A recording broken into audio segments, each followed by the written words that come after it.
Well, I want to wish you guys a happy Monday. Appreciate you tuning in.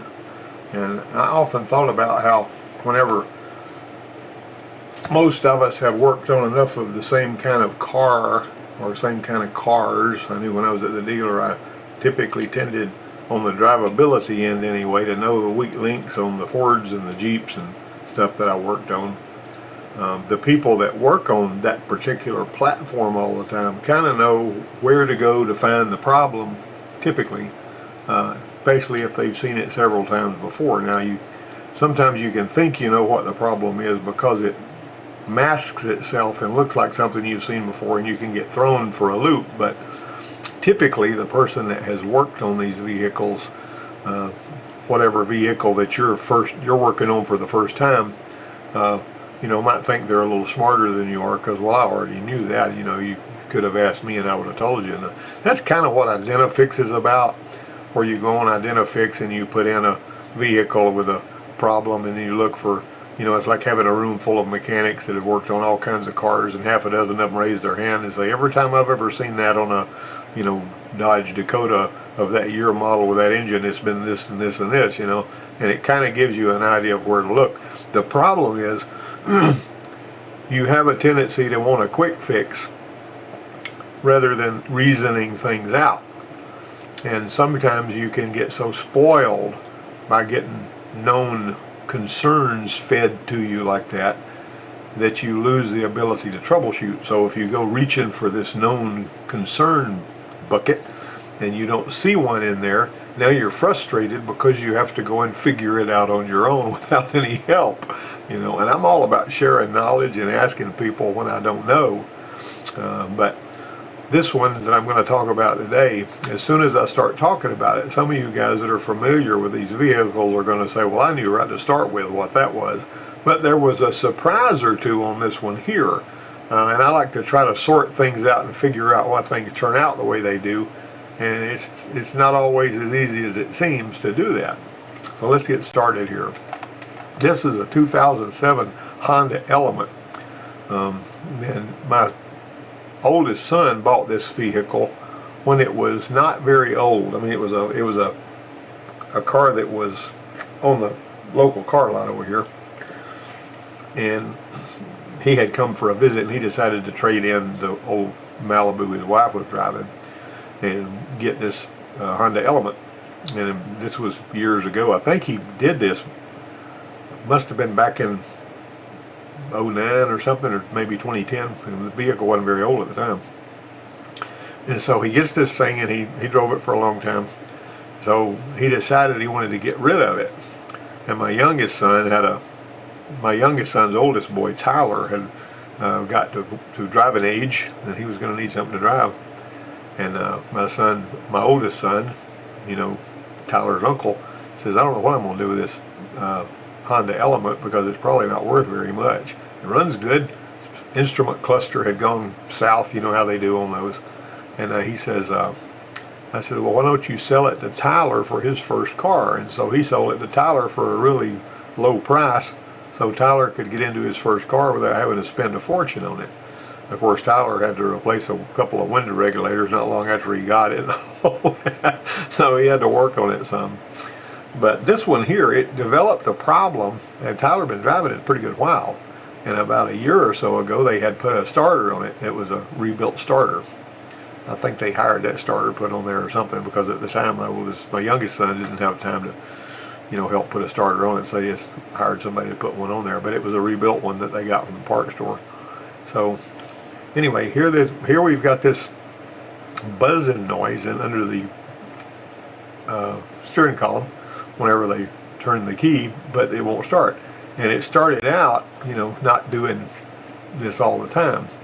So this under the steering column area, whenever you turn the key to start it and you're expecting to go somewhere and nothing happens, or it just buzzes and clicks, it really throws a wrench in your works, because here you are trying to get your self to work or wherever, because Tyler was trying to get home from work basically, and he had been just trying it again and again and again until it would quit, until it would finally start. Now this is how it's supposed to work. There's a starter cut relay you might notice, and this is an interesting thing to me, and I'll talk about it a little bit more later. You notice that on the starter cut relay, the signal from the ignition switch energizes the relay and provides voltage to go to the solenoid on the starter. And so what we had here was the power supposed to come through here.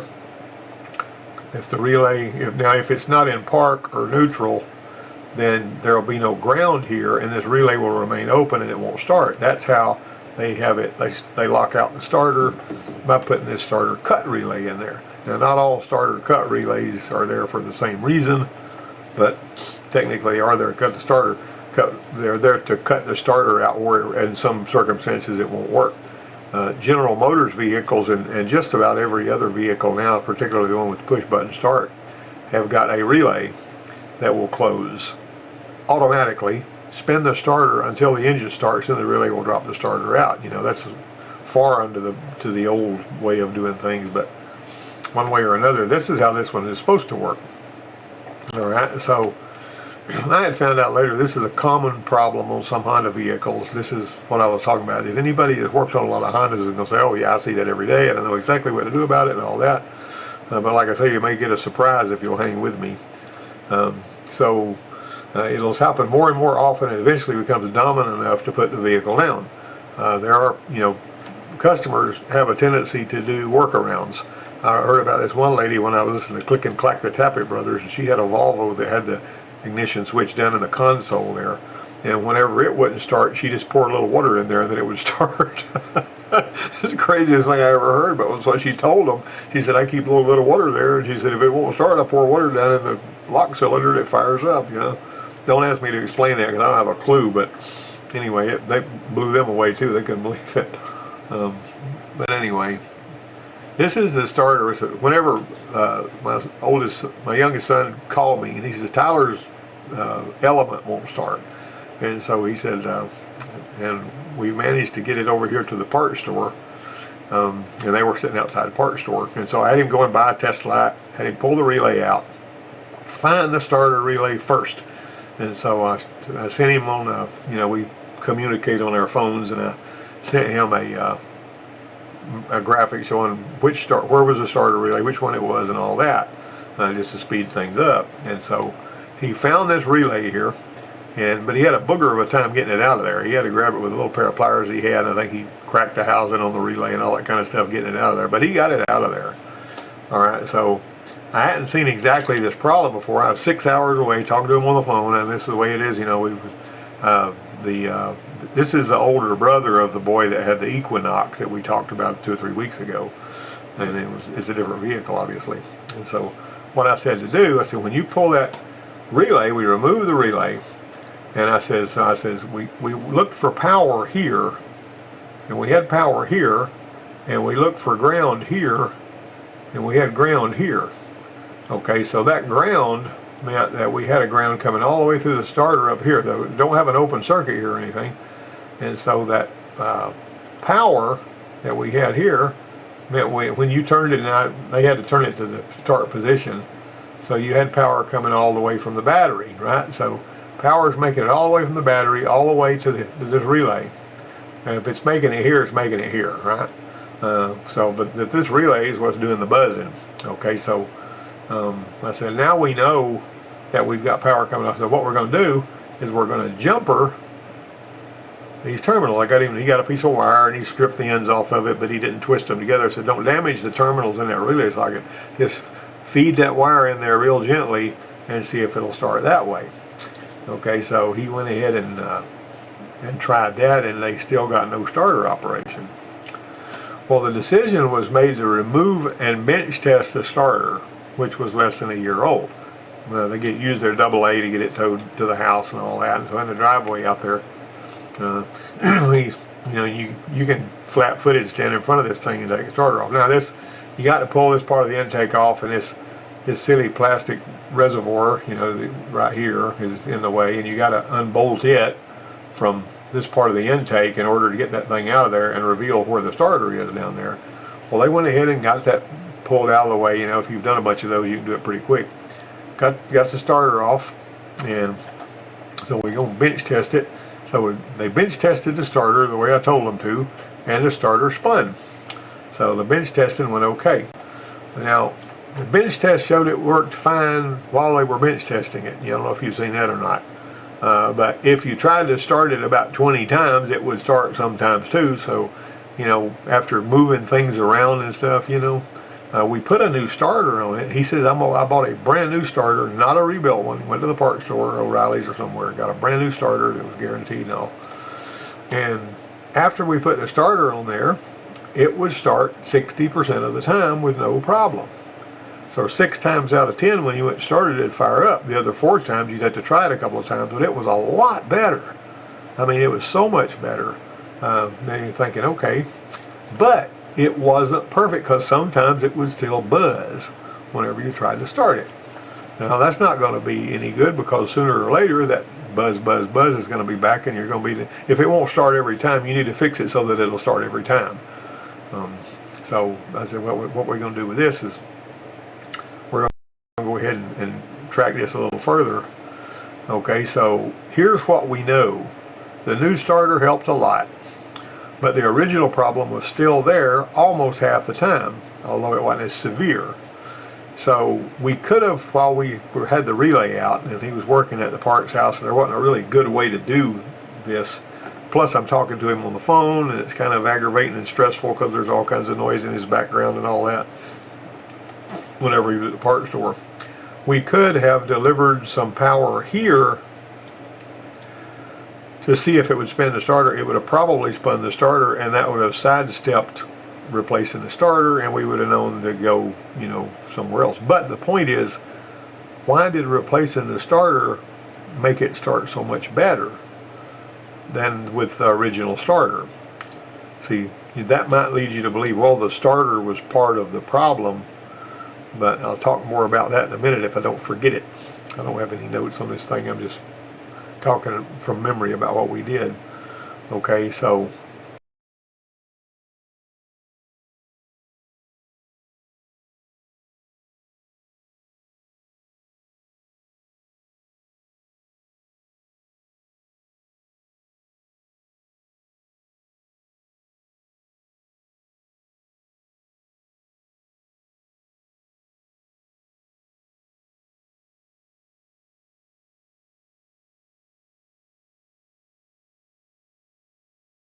about what is going on. I use some some software I have to build this little thing. I put a switch in there with some resistance, and this is what was going on.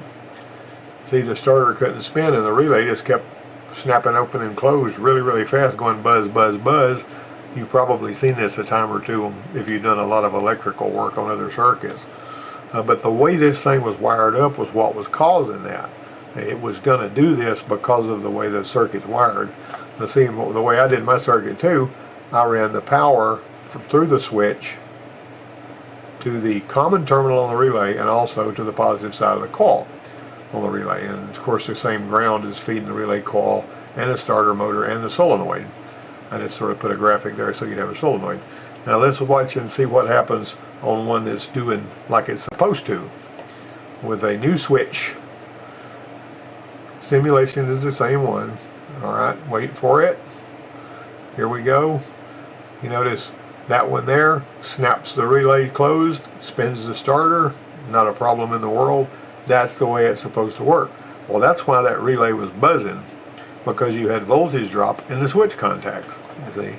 And so anywhere there's a switch, there can be voltage drop, and if there's enough voltage drop and it's the right kind of circuit, you're going to see weird things happen like that. Now, it was time to replace the ignition switch. Now, the ignition switch on this one is really easy to replace. You don't have to replace the whole assembly, which is what this is over here. You know, that's got that immobilizer key and all that stuff. This little switch right here, you can get these fairly inexpensive. They don't cost much and they're not hard to change. And just look at how simple that is. So he puts the switch on there. We're 100% straightened out, totally fixed, no problem at all. Now remember the 97 Mazda 626 I talked about a few weeks back that had voltage drop issues that kept developing at the starter solenoid because back up the line here, on one of these switches, there was voltage being dropped, because this right here, that solenoid, is a contactor. And a contactor is basically it's made for carrying high voltage. And I mean, you'll see them on your air conditioners and hybrid electric vehicles and all this.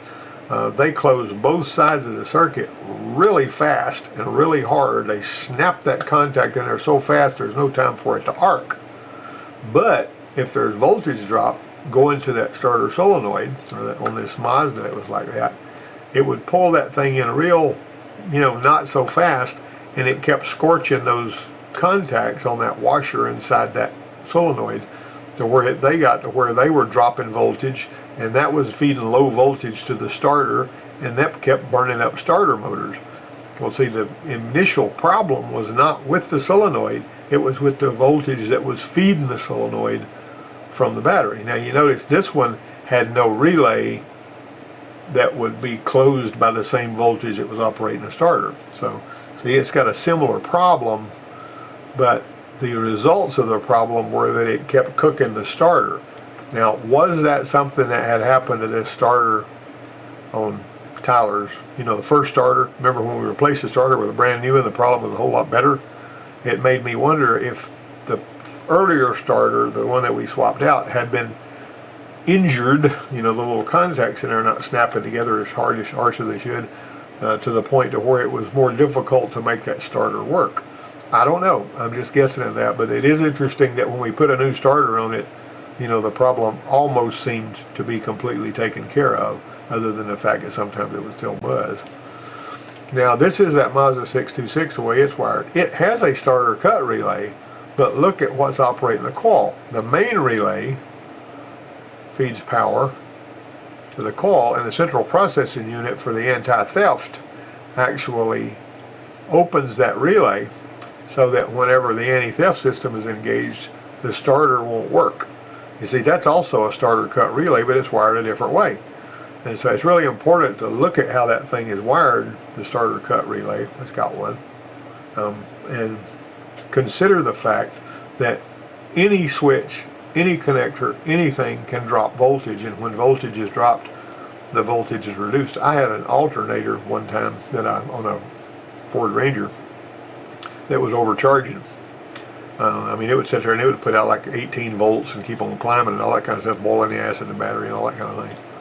And the little sense wire, the yellow wire that comes to those Ford alternators, not only does it feed the brushes so that they have something to, so that they can energize the field, it also, that voltage is sensed by the voltage regulator, so it will know what to do with the alternator field.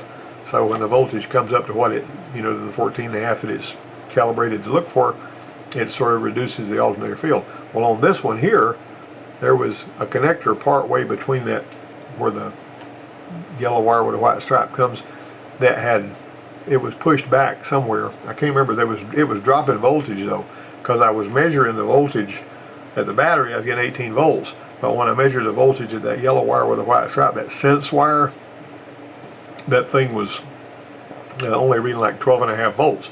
And I said, this thing is trying to get this sense wire to read 14.5 volts, and it never will because of the voltage drop, because the field on the alternator was consuming enough juice to where it had enough juice to work, but not enough to get that voltage up to what the alternator wanted. So the alternator was just overcharging the stuffings out of the battery. And that was another one of those voltage drop situations, If you've got headlights, like you've got a headlight that's dim, if you can get into the wire that's feeding the headlight, and you can go from there to the positive battery terminal on that light, and look for voltage drop there. If you've got voltage drop there, you'll know that it's on the hot side. But if you go to the ground side and then go to the negative side of the battery and you find your voltage drop there, you'll know that headlight assembly's got a bad ground. So you can use voltage drop, which you're only allowed to have 1/10 of a volt drop on the ground side and 1/2 a volt on the hot side. And that's what they taught us in school one time when I went to Mazda school down in Jacksonville, Florida. But anyway, just remember that. Well, that pretty well winds up our presentation today. This was a short one, but I think it was a good one, and I appreciate the feedback, whatever you guys give me, and likes, and whatever, if you looking at my video for the first time, subscribe to my channel. I got a little over 18,000 subscribers, and I put out a video every week, or I try to. And anyway, I appreciate you guys coming around, and I'll talk to you later.